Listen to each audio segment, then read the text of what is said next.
இந்த அளவுக்கு நல்லா செவந்து வரணும். சிம்மில் வச்சு தான் பண்ணணும். ஃபாஸ்ட்டாக வச்சிங்கன்னா கரிஞ்சு போயிடும்.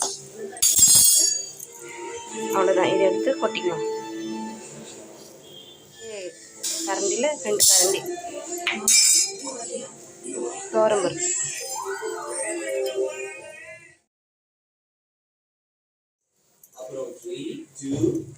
இதையும் கொட்டிக்குவோம்.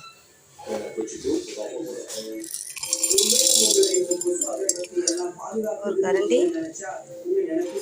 மிளகு.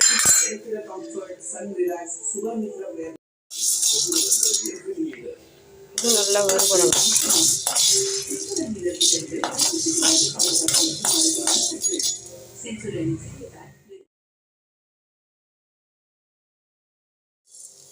வாசனை வச்சு இப்போ எடுத்து கொட்டிக்கலாம்.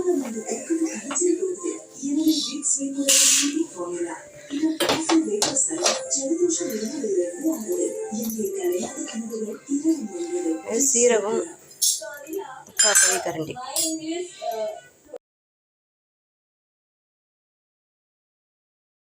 எல்லாமே சிம்மில் வச்சு தான் வறுக்கணும். எதுவுமே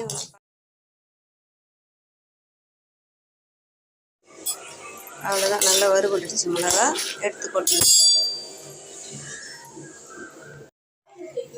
நல்லா அலசிட்டு கழுவி வச்சுட்டு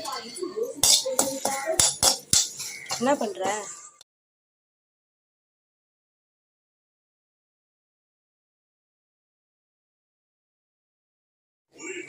இப்போ கட்டி பெருங்காயம் எடுத்து வச்சுருந்தோம். கட்டி பெருங்காயம் போட்டு நல்லா பொரியிட்டோம்.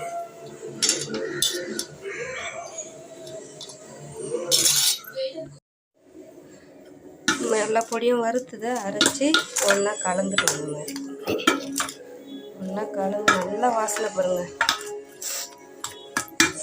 நல்லா வாசனையாக இருக்கும். இந்த மாதிரி வறுத்து அரைச்சி பாருங்கள். நல்லா வாசனை. அரைச்சிங்கனாவே உங்களுக்கு தெரியும். நல்லா கலந்துட்டு ஒரு டப்பாவில் போட்டு மூடி வச்சுக்கோங்க. தேவைன்னும் போது ரசத்துக்கு தகுந்தா கூட 2 ஸ்பூனு 3 ஸ்பூனு 1 ஸ்பூன் கூட போட்டு வைக்கலாம். நல்லாயிருக்கும். 3 மாதம் வரைக்கும் நல்லாயிருக்கும்.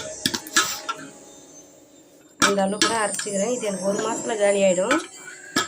3 மாதம் வரைக்கும் அரைச்சி வைக்கிறவங்க கூட வச்சுக்கலாம். இதே 1/4 கிலோ போட்டு 1/2 கிலோ தனியா